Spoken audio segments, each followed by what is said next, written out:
Now, if you have to eat rice, then there are ways that you can reduce the arsenic in your rice. First, what if I told you that this little guy could hold the key to your brain health, even if you have a gene that increases your risk of dementia? Would you eat this every day? Do you even want to know if you have a gene for dementia? Or would you rather know how to prevent dementia? And that's the dilemma with the APO E4 test that Chris Hemsworth got. He discovered that he had 2 copies of the APO E4 gene, which increases his risk of Alzheimer's. Now, 25% of us carry one of these genes, and less than 3% have both copies. I'm all for knowing your data if that information will be helpful. And the thing is, just because you inherit the APO E4 gene, that doesn't mean you're going to get dementia. In fact, 40% of patients with Alzheimer's don't even have the APO E4 gene. What does the APO E4 gene do anyway? Well, it turns out that the gene makes the brain cells trap triglycerides, a type of fat that normally provides energy to cells. So is it really worth knowing your APO E4 status? Personally, I don't think so, because there's nothing you can do about it. You can't get rid of that gene. However, you can modify lots of other risk factors that have nothing to do with your genes, and possibly even reverse dementia if you can find a treatable root cause. Would you believe that people usually get diagnosed with frontotemporal dementia between the ages of 45 to 65? I have a friend who's literally my age who has dementia. I don't think I'm that old. And we usually think of it as an old person's disease, but not everybody gets dementia as they grow old. I've met plenty of people in their 90s and over 100 who were as sharp as a tack. And those are my role models. I want to be like them. And not necessarily for me, but really for my kids. Do you know how hard it is to take care of someone with dementia? I have a unique perspective because not only am I a physician, but my mom had dementia. She started showing signs several years before other people recognized it. And for many years, nobody believed me. First, she lost her keys one day. She literally called me up, yelled at me over the phone as if I took her keys. She then blamed it on my brother, accusing him of hiding her keys from her. I drove over her house that day to help her look for her keys, which was literally on the floor next to the chair. Now, I don't exactly know why my mom got dementia, but I have my theories. But I do know I eat cruciferous vegetables like number 1, kale, because it's been shown to improve memory. And my favorite kale of all time is the Lactino kale. But like all other cruciferous vegetables, including broccoli, cauliflower, bok choy, they all can help detoxify heavy metals, which accumulate in the brain, lowering IQ scores and increases your rate of getting dementia at a younger age. Here's a list of heavy metals that can accumulate in your brain. Now, these metals, they surround all of us because people have polluted the earth. Hence, it's important to help your own body naturally detox with cruciferous vegetables. Because when you eat cruciferous vegetables, they arm the most important defense system you have, the glutathione redox system. So when you eat heavy metals, they cause your body oxidative stress. And it wouldn't be a problem if your body can handle the oxidative stress. Hence, you gotta power your glutathione redox system because it is the most powerful oxidative stress handler. And every time you eat cruciferous vegetables, they have a molecule in them called sulforaphanes that help you do just that. But that doesn't mean we shouldn't avoid concentrated levels of toxins. Do you know where lead is commonly found in your environment? Now, when I grew up, they still sold leaded gasoline. So lead was basically in the air pollution in Los Angeles, and it would blow in your house on a windy day and settle as dust. And that's why it's important to keep your windows closed on windy days, wash all your produce before you eat it, and keep your home dust-free. Now, the other problem with homes, especially older homes, is lead-based paint. And lead-based paint was used before 1978. Now, when the paint gets old, it chips, right? Well, that chip can fall and can get on the fingers of your little friends, or can get on the soil and contaminate the soil that surrounds your home. The thing is, you don't need a lot of lead to elevate blood lead levels and cause brain damage. And this is one reason why Asians, we don't wear shoes in the home, because dirty shoes bring in dirty dirt with lead. And little feet should not be walking barefoot in the soil or play in the dirt because of the possibility of lead. And nor should you plant an edible garden close to your home. Now, if you're concerned with your dirt, you can always test it for lead. Do you remember ever hearing that you shouldn't cook or drink from the hot water tap, but you should always use a cold water tap? And that's because old homes were made out of lead pipes, and hot water dissolved more lead. So if you need hot water, you collect the cold water and you heat that up. Now, even though I have a newer home and it's no longer made out of lead pipes, I still follow these rules because hot water just dissolves more things than cold water. So I never drink or rinse my mouth with hot water. And if I need hot water, well, I'm just going to heat up the cold water. I also got myself a water filter. And another rule is to let the water run 3 to 5 minutes before using it if you have an older home. Now, if you don't have lead pipes, then it's recommended to let it run 30 to 60 seconds. Now, as a kid, I remember my mom using Roundup. We had a huge garden, and she would periodically get tired of all the insects and go use that Roundup, which is made out of glyphosate. Now, of course, when you're the one spraying it, you're probably getting some on yourself and inhaling it, especially if you're not wearing a mask. Now, I don't think that's the only risk factor for dementia she had, but for sure, glyphosate has been linked to neurodegenerative diseases. And this is why I don't like to spray pesticides in my home, because eventually that residue will get in the air and in the dirt. Now, the reason why my mom couldn't find her keys was because she had so much clutter. And as her dementia got worse, she was unable to keep her house clutter-free. But before she actually lost her keys, she got lost a few times driving to my house several months prior. And she came to my house quite frequently to help me babysit. Now, when my dad was around, he would help my mom navigate. And my dad, he remained sharp as a tack in his old age. And he loved garlic. And that's another reason why I eat garlic daily, which is number 2. Garlic is high in sulfur compounds called allicin, which supports the liver detoxification system, glutathione.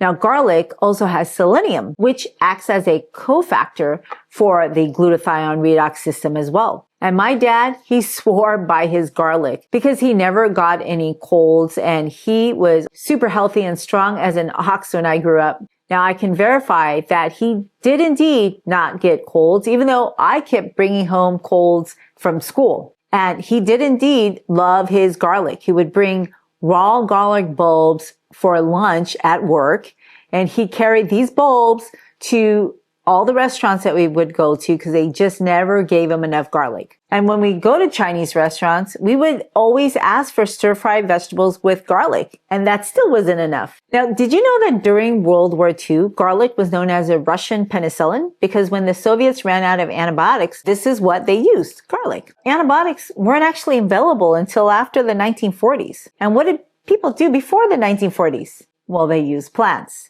And at the rate that we're accumulating drug resistance, it's going to be in our lifetime to watch these antibiotics disappear in their effectiveness. And we're going to have to go back to plants. But my personal goal is not to rely on antibiotics for my own health. And that's why I eat as much garlic as possible. Garlic has been a worldwide ancient remedy for infections, for colds, for coughs, for joint pains, and skin problems. However, there is a trick to eating garlic. Raw garlic actually burns. So this is not something you want to put on your skin. The end result is not going to be pretty. And my dad tried to train me to eat this garlic raw, but just barely touching my lips, it set my lips on fire. So I am not a fan of raw garlic. And as an adult, I realized garlic has to be eaten with food. I try not to eat this on an empty stomach, and I try very hard to get this in my system every day because it can dampen the overactive immune system while increasing my protective immunity. And apparently that nagging common cold symptoms that make you stay home, well, people who ate garlic reported to suffer 60% less cold symptoms and 70% fewer days down to have a faster recovery. And in fact, when you eat garlic, the anti-infective elements actually can permeate in your respiratory tract, making it unpleasant for germs to live. But not all garlic are equal. If you want your allicin, then you can't deep fry your garlic or bake it on high heat. Stir frying and boiling will also reduce the allicin. And the best way to preserve the most allicin is to roast your garlic in its own peel, and then you can smash it over a piece of a whole grain toast and it'll be super tasty. Now, cooking takes a lot of effort, and I think that's why a lot of people don't cook. And I noticed as my mom's dementia advanced, her cooking skills also diminished. A lot of it was from just getting out of practice, because she basically thought it was cheaper to buy pre-made food. So then why spend the effort? And I believe her eating out actually sped up her dementia, because restaurant food is usually poor in quality, higher in salt, higher in sugar, all contributing to a worse blood pressure, which means you have less blood flow, which means your brain cells don't get the nutrition that they need. And when she did cook, well, she had a difficult time remembering how she should do that. And she was an excellent cook. She cooked for us for decades. For holidays, she would easily whip up 30 dishes and it would be just to feed the 5 of us. And for the longest time,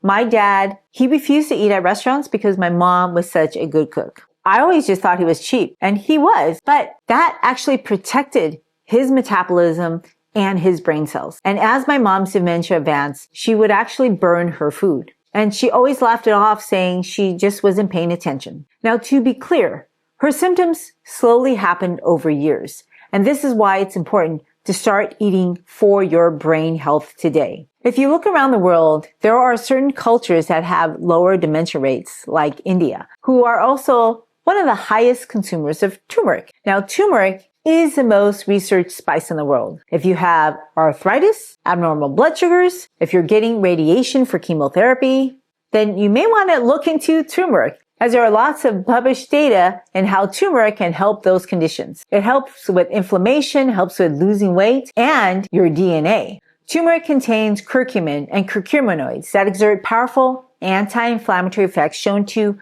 help DNA repair from people who were poisoned with arsenic.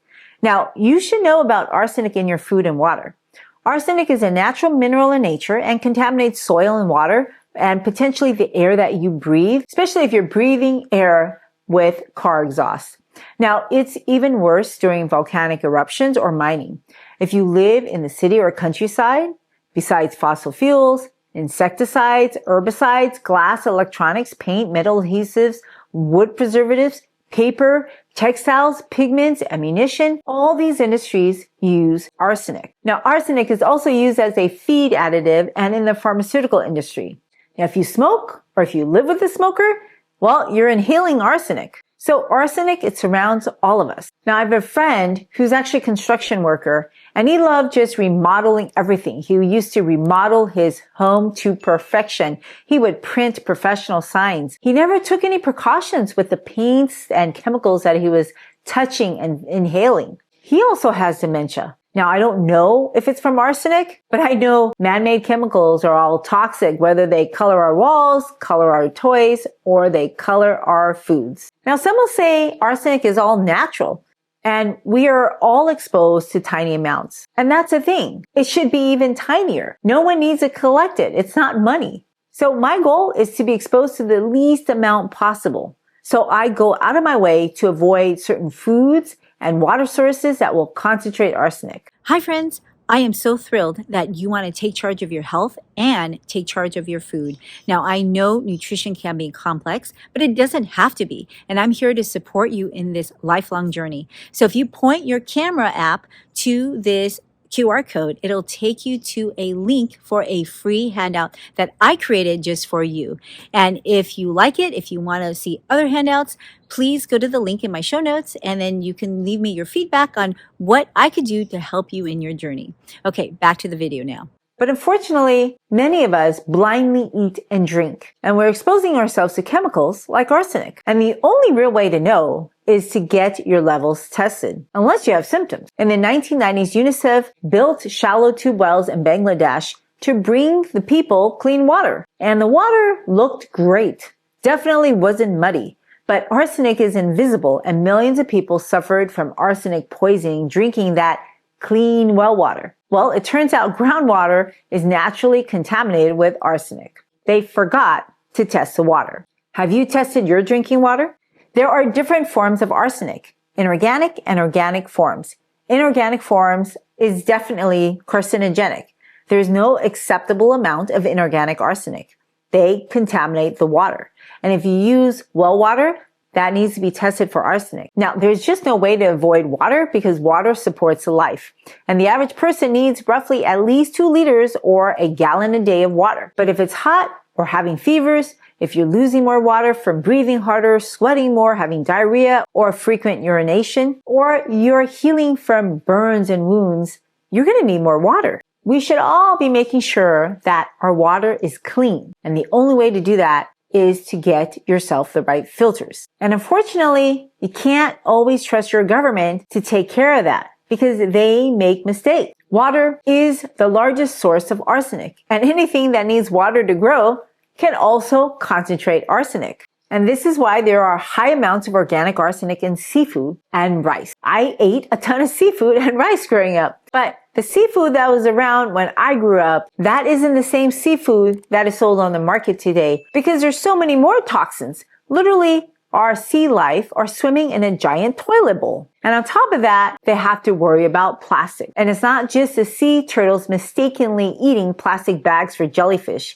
You're actually drinking plastic every time you drink from that bottled water or when you drink or eat anything from the ocean. We basically need to globally reduce our plastic use. So I don't eat seafood and rice because I don't want to be collecting arsenic, but I understand rice is a staple grain around the world and it is delicious stuff. And my mom also spent her whole life eating rice. Now, I don't know how much of that contributed to her dementia because we never got any arsenic levels. However, compared to all the other grains, white rice is probably also the least nutritious grain to eat. And I remember she would just eat white rice with soy sauce. And that's where I got my love for rice until I realized it's pretty much eating just sugar. And I know there are lots of publications on how you can reverse diabetes and obesity and high blood pressure and high cholesterol just by eating rice.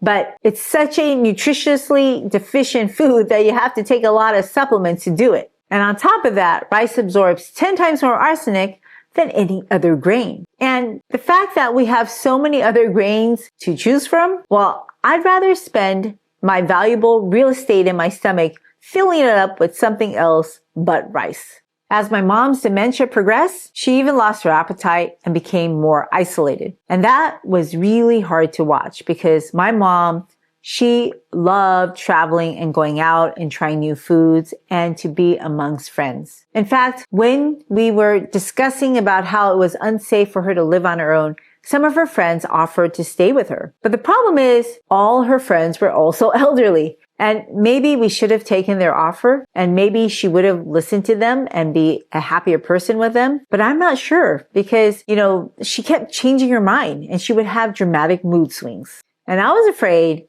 that her friends could barely take care of themselves, let alone take care of my mom. I insisted that her doctors try to find a reversible cause and it was discovered that she was anemic and peeing out microscopic amounts of blood.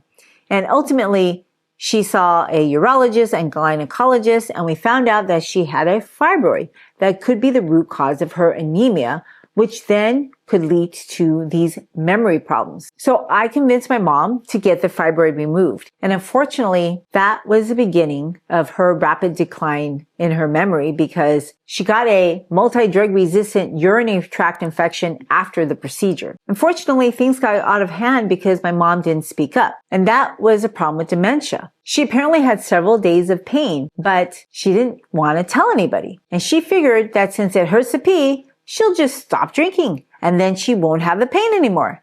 Now, this makes perfectly good sense, except when you don't drink, you don't pee, and you don't improve your urinary tract infection or your immunity. In fact, it gets worse. So her urinary tract infection blossomed into full-blown sepsis. She nearly died. And I thank God that he sent me to check on my mom that day. And that was the day she was septic. When I picked her up, she looked really tired and something was off. Her heart was racing and she had a fever. So I drove her to the emergency room just in time before her blood pressure tanked.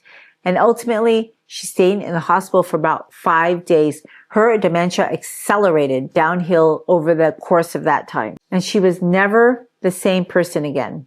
And honestly, I thought about that time in her life over and over. And I strongly believe that if my mom had stayed with me, or if she would have allowed an assistant to stay with her, we could have intervened earlier to have prevented that outcome. And this is why I strongly encourage people to find a helper or a friend or a family member to live with early in the course of aging if you want to maintain your quality of life. Now, if you have to eat rice, then there are ways that you can reduce the arsenic in your rice. First, you got to rinse it until it's clear, and then you boil it, you throw away most of that water, and then you add in new water. But in the meantime, eat turmeric daily. Turmeric won't be able to take away the arsenic, but it can significantly help your body repair from the damaging effects of arsenic on your DNA. Now, there's a particular molecule in turmeric, curcumin, that is known to have strong antioxidant properties, and it can help neutralize free radicals generated by arsenic exposure. And this reduces some of the oxidative stress and cellular damage caused by arsenic.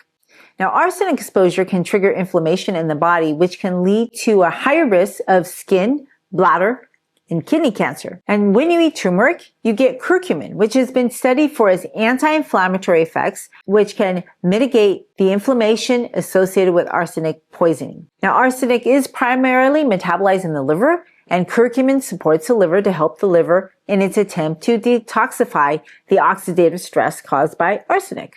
Curcumin also interacts with your gut microbiome. It has prebiotic effects and can promote the growth and activity of your gut microbiome, keeping those harmful bacteria down. Turmeric has also been shown to have antimicrobial properties against certain pathogenic bacteria and fungi. Now, after you eat turmeric or take a curcumin supplement, it doesn't last long in your body, maybe a couple hours, because the liver rapidly breaks it down.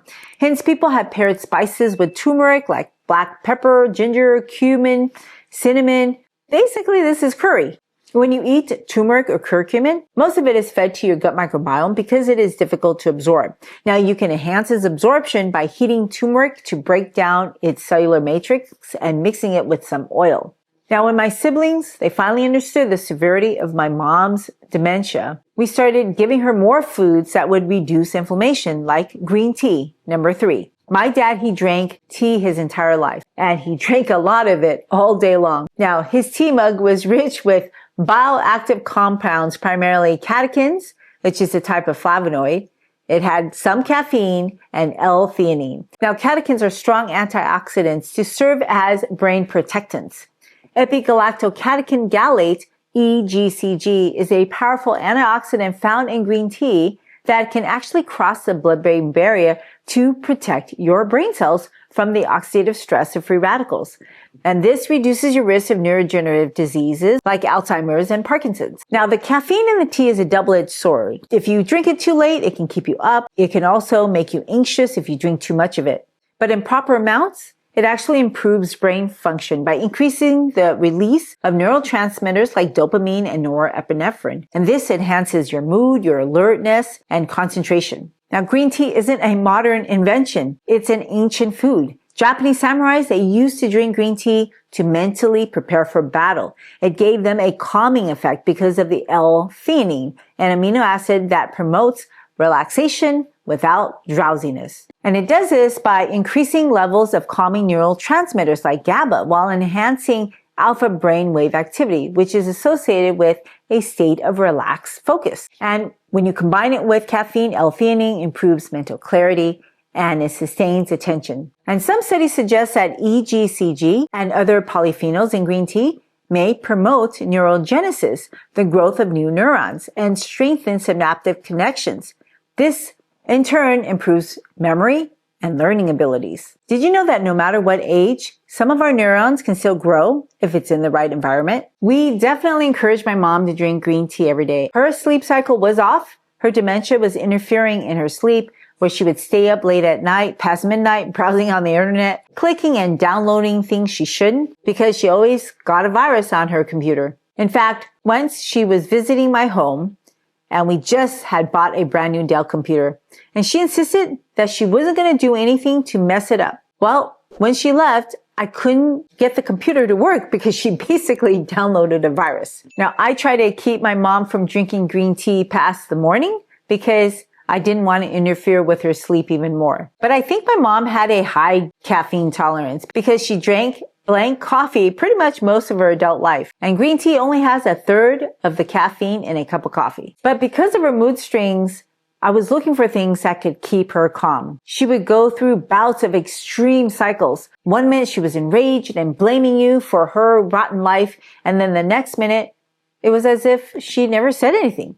And her mood swings were very unpredictable. Now, once my mom, she got upset with one of my siblings that she literally walked away on foot, and they actually lost her. No one could find her for hours. But thank God, a kind stranger noticed that she was just wandering around the neighborhood. So she picked her up, asked my mom where she wanted to go, and she chose the supermarket. And she never told anybody that she had any children, even though we tried to call her cell phone. Finally, the last time the cell phone rang, she handed that phone to the stranger who answered it. And we are so thankful to God that he sent an angel to help my mom. And that's the thing with dementia. It changes your personality and your mood becomes unpredictable. And I don't wish for my children to have to go through that journey with me. And that's really why I try very hard to keep myself physically and mentally healthy. Signs of dementia actually start happening at least 18 years before that official diagnosis. It seems like it just creeps in, but it actually slowly changes your personality. It's so slow that family members,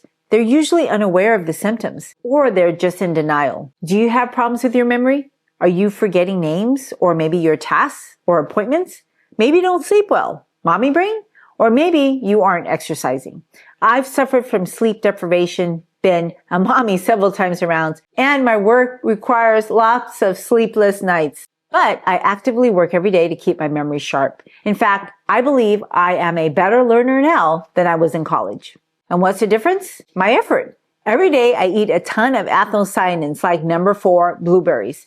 And did you know that blueberries are also pretty safe for dogs too? Blueberries have been shown to improve memory. And I'm not surprised. Any food that reduces your blood pressure, improves your cholesterol, it lowers your blood sugar, reduces DNA damage, well, it can't help but to be good for you and for your brain. But not all blueberries are made equally. Sometimes when I'm at the store, I've seen blueberries like fresh ones that are 4 times the normal size of a frozen blueberry. It was kind of like a small grape. And I usually avoid those foods since most of the anthocyanins are on the skin or they're in the seeds.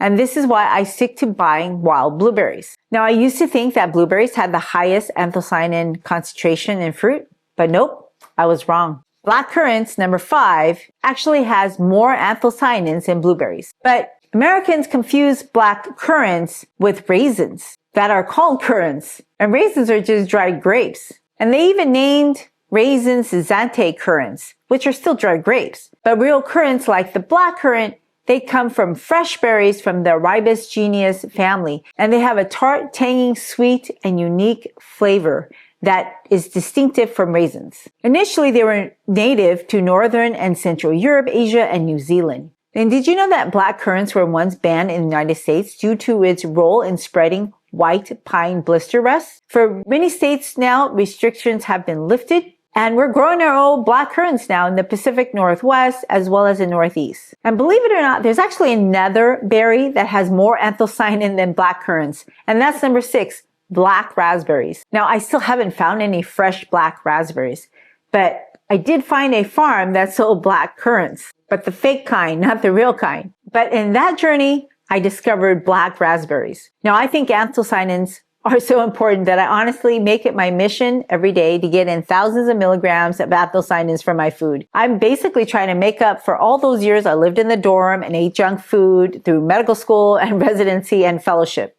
And that whole adventure was over a decade of my life. Black raspberries, they are unique. They are native to the Pacific Northwest. Then the next time I go, I'm going to find a farm with black raspberries. And in the meantime, I'm just going to eat the freeze-dried stuff I found on the internet. And that's still pretty good because that's how a lot of the studies with black raspberry powders were done to find clinical benefit. Even though it's messy, it's quite tasty. I add it to my smoothies and I put it on top of fruits, or I weave it to any dessert. But somehow I still can't get my kids to eat it because it's a powdered mess. But they will take supplements, so I spend my time packing that bath raspberry powder into tiny capsules. Now I know it takes a lot of effort, but I believe even a little bit of those anthocyanins are better than no anthocyanins. And usually I would prefer all my berries fresh unless we're talking about number 7, the elderberry. And apparently unripened fresh elderberries actually have cyanide, so it's not something you want to eat. And some people in California learned the hard way drinking fresh elderberry juice. Elderberries are another ancient fruit. They have almost 4 times the amount of anthocyanins compared to a wild blueberry. And so this is why I eat elderberries every day in my supplement. And of course, if you want to know what I take, I have a link in the show notes below. And many cultures around the world, from ancient Egypt to ancient Rome, they used to use the sacred elderberry plant medicinally. It was a remedy for illnesses, and it also helped them to ward off evil spirits. In the European folklore, the elder tree was believed to have protective and magical properties against evil spirits. But then on the other hand, they also believed it caused people bad things. Did you ever watch Harry Potter? Did you know that Dumbledore's elder wand is made from an elder tree? Have you heard of Hippocrates? He's an ancient Greek physician who actually documented using elderberry to treat various ailments. And elderberries were used as a diuretic, a laxative, a fever reducer to treat respiratory infections and skin problems. Isn't it amazing how a tiny little plant could do all that? And it's probably because it's packed with immune-boosting anthocyanins, vitamins, and minerals. And there's even clinical research to show that it can help reduce cold symptoms. Did you know that your brain is 60% fat? But it's not just any fat. You actually need critical omega-3 and omega-6 fatty acids that are required to form the myelin sheath. It's the stuff that insulates your neurons so that they can effectively communicate with one another. If you don't have myelin sheaths, it's like having naked electrical wires in your home. Number 1, you would probably electrocute yourself. And number 2, it's probably not going to be an efficient way to conduct electricity. And your brain, it works the same way. It's a giant tangle of electrical wires called neurons. And if you want that to work, you're going to have to provide it insulation. And that's where omega-3 fatty acids come in. But I bet you have plenty of omega-6 fatty acids. Most Americans overeat an abundance of omega-6 fatty acids. That's basically seed oils. And excess omega-6 fatty acids, they can actually be pro-inflammatory, and it interferes with the amount of omega-3s that you're going to have. Now, the ideal ratio is around 4-1, omega-6s to omega-3s. But Americans are currently eating 7 times more omega-6 oils, and they're seriously deficient in omega-3s. And do you know which animals have the most omega-3s? Ocean animals. So if you eat seafood, that'll help you get omega-3s, or you can eat flax seeds and walnuts. And have you noticed that those animals are always on the move? And did you know that some whales live to over 100 years old? And I bet you some of it is because of the exercise that they do. And it works the same way in people. If you exercise at least 30 minutes, 5 times a week, you can significantly lower your risk of dementia.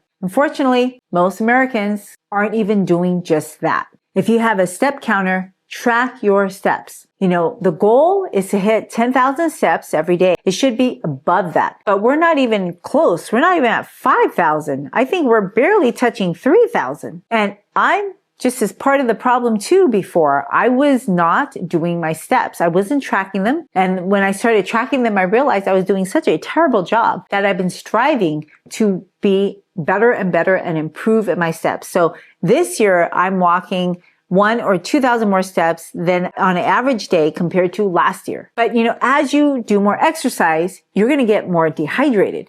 And did you know that the brain is actually 73% water? If you're dehydrated, that'll significantly affect your memory. Besides exercise, if it's a hot day, if you are outdoors and under the sun sweating, or if you're having a fever or breathing hard, all these can contribute to dehydration. And when you're sick, you have urinary frequency or you're having diarrhea, that's even worse. So if you're dehydrated, you're not going to be able to keep your lights on up here. And this is why you have to make sure you're drinking the right kind of fluids, because sometimes drinking just plain water isn't the best option. And if you want to learn more about that, check out the next video.